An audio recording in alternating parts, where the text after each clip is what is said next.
The COP28 Presidency proposes a deal calling for a transition from fossil fuels, and the U.S. Fed is expected to hold rates steady today. You're watching the Daily Brief with Forbes. I'm Ramia Faraj. The COP28 Presidency has released a proposed final climate deal that would, for the first time, push nations to transition away from fossil fuels to avert climate change.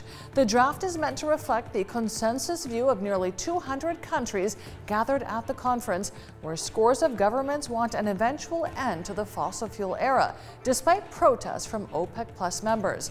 It's the first time the world unites around such a clear text on the need to transition away from fossil fuels. The U.S. Federal Reserve will likely hold its key lending rate at a 22-year high today, the first of a series of crucial central bank decisions for this week.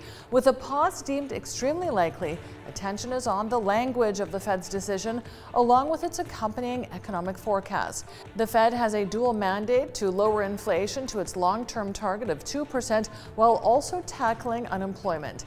Despite high interest rates, the U.S. economy grew 5.2% in Q3.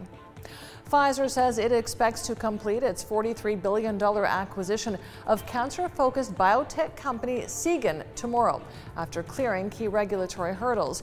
Officials say their purchase of Seagen is good for patients in the battle against cancer. After a surge in revenues due to its COVID-19 drugs, Pfizer encountered a much more challenging financial environment this year with the end of the pandemic. In October, it reported a quarterly loss due to a $5.6 billion inventory write-down in its COVID drugs. Shares of software giant Oracle registered one of their worst days in history after delivering subpar quarterly results caused by poor growth in its core cloud computing unit. It took down the fortune of its billionaire chairman Larry Ellison in the process.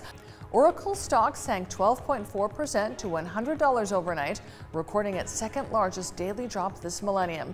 Ellison, who owns about 42% of Oracle's shares, in turn saw his net wealth plummet $15.5 billion to $129.8 billion.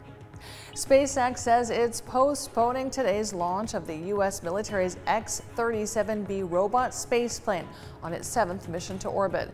Officials say they're standing down from the Falcon Heavy launch of the spaceplane to perform additional system checks. A new launch date hasn't been confirmed.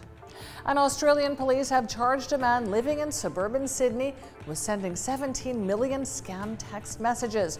New South Wales police said the 39-year-old was single-handedly responsible for scam texts that have been plaguing mobile phone users across the country. SIM boxes can hold over 250 active SIM cards and will typically send out up to 150,000 messages per day containing phishing lures to various scams. I'm Ramia Faraj. This is the Daily Brief. Thanks for watching. Bye for now.